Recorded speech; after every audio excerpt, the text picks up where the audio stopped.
macho, I say chauvinistic region. exactly what I wrote. I'm proud to be a member of this group, and I'm very grouchy. I don't like to be a member of any group that would take me for a member. So if I say that, I mean it really. That we were all educated to be Zionist and think of Israel, and we were all brought up in Toronto where 94% of the people in our school stayed in Toronto. 4% went to other countries and 4% came to Israel. But we were all educated to come to Israel. And in order to be able to come here, you had to go way beyond the highest dreams that Toronto ever gave you. You had to go beyond the narrow confines of 2.5 kids living in the suburbs and having a quiet and comfortable life. And you had to, if you search for something beyond that, there must be something either crazy or special about you. And I feel that, and then it's another thing to get here and then stay here and know that it's very profound and important and a meaningful life, but it has its trials, it has its tribulations, it's testing. And we're all here, sitting here now, 30 years later, and it's a very small group, but I think it's a privilege to be part of this group. So what I want to toast is us, is the fact that we did it, we should feel proud of it. I don't think there are very many people that can understand that journey of going from there to here and staying here and finding it meaningful and raising our children in Hebrew, what that means, being part of this project of Israel. So here's to us, everyone. I wish you all good health. Thank you for this opportunity. I celebrate. Yes. For those of you who didn't grow up with us in our grade, I just would like to add that we were quite a collection. Yes. I'm sure there are people all over the world who really think that when they were growing up, their friends and their class and their grade were special, and possibly they could have been, but nobody comes close to what we had. And you go achad achad, you look at the cast of characters, the Aleph. I always say, I don't know how many graduated in the end. I didn't. I got out. I made the great escape. I always thought it was something really good to get out. I was always jealous of all those who cut out early. But when I look back, I say, we're just so small a group, and since we started from nothing, 4, 5, 3, I don't know. It's family. It's family. And I think had the 5 or 6 of us stayed in Toronto, we're made of that chomer, that we would have never allowed 3630 Old Baptist Street to be torn down. When you think about all those people in the city of Toronto that just sat back and let the bulldozers come, I would. that wouldn't have happened. I'd let them destroy it. I cheered. Wasdale. What was that? 363. We grew up on Wasdale. We started there. I remember. I have to say, it's really nice to be part of this group. And Danny almost made me cry. But I want to say, I was saying to my kids, Emma, where are you going tonight? I said, I'm going to see all my friends from 30 years ago. Oh my God, I clapped. I came out of something. It ended 30 years ago. It started 40 some odd years ago. Right, but anyway, I was looking back and I think I'm looking around at, I was in Beth Emeth. I don't know who was with me here in Beth Emeth. Nobody. Marsha Gallant, Marsha Bjorn. Joanne was with you. Joanne Lass. Hi, Joanne Perlmutter.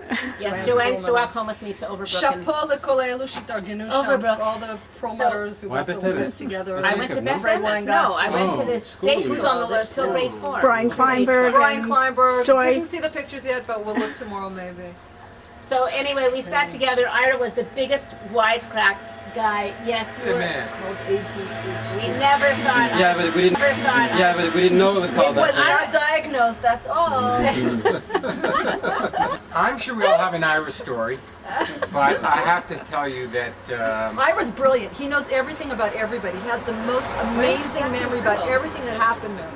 Give the guy some credit. Good good long-term memory, very bad short-term memory, but I just had a flashback right now and I'm going to share it with you. You're in the light. I remember sitting in 1969, 1970 perhaps, in grade 6 with Miss Van Sickle, sitting beside Martin Parker in class, and while she was writing on the board, I said, Martin, it's coming to me right now.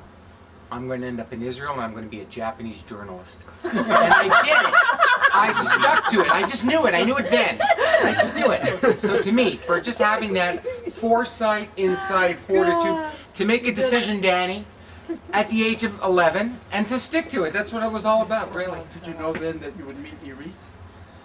Well, I think that the best thing Yeah, I that think ever so. happened I think I to me recall that. was that she didn't have to know me growing up, and that probably saved my marriage. But the truth never came out.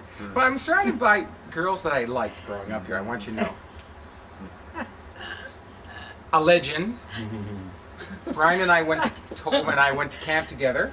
Oh, was that Masad? Camp Masad. Yes. Yeah, we did. You're right. And yeah. Henny over here was my date for the prom. I don't know if any of you know that. I didn't bring the picture. I've got it actually. Oh, now cut and take a picture, zoom in on a picture of you at the prom. This I'd like to see. Okay. And if there was anybody that I was mean to growing up, Not me. you. I apologize. Not because we're before Yom Kippur, but and I just had one other last shot I thought I'd like to share. I know that Danny, we used to sit in I guess in all our Hebrew classes, and I'd usually last about 2 or 3 minutes. And before my teachers would throw me out, it's Yisrael. Then my name was Yisrael before it became Eli. Maybe by then it was already Eli. It was, right, Yisrael. Say mipo, ta'uf mipo, ya menuval. I was learning words that they really come in handy many years later. And I just remember all my Hebrew teachers who just went out of their way to make sure that I could never come back into their class. As I was walking out of the room, would say, "That guy's going to make Aliyah one day." I just knew that one was going to make Aliyah, and they were right They too. were right. Everybody was right. It was like win-win. Everything just worked out according to script. Well, if any one of you is thinking of making all that, you can join us over here. And if you want to buy a house, I work in real estate with my husband. Oh, good. We'll consult. I didn't bring my business card. If you go down the street, Yeah. straight, That's good. I have it built in. It was there. This is called root. This is called root. Penny. this is Modiin. This is Givasi. It's a different kind of Right, Givasi. Yeah, I It's not said fair. that. It's not me. The reform movement is very big. So we sent our kids to Jerusalem to tell me about that. Give your son a British speak Knesset. Really nice. Pretty. Yeah, it's beautiful. That's where all the old guys you lived in Jerusalem. You guys send your kids to tell you about Jerusalem. Me, I'm gone. That's off the phone. They don't cross the street. Danny said this his daughters. Right. Are there many English people, English speakers who provide in this particular neighborhood? My bookman's very English, you know. Well, before Buchmann.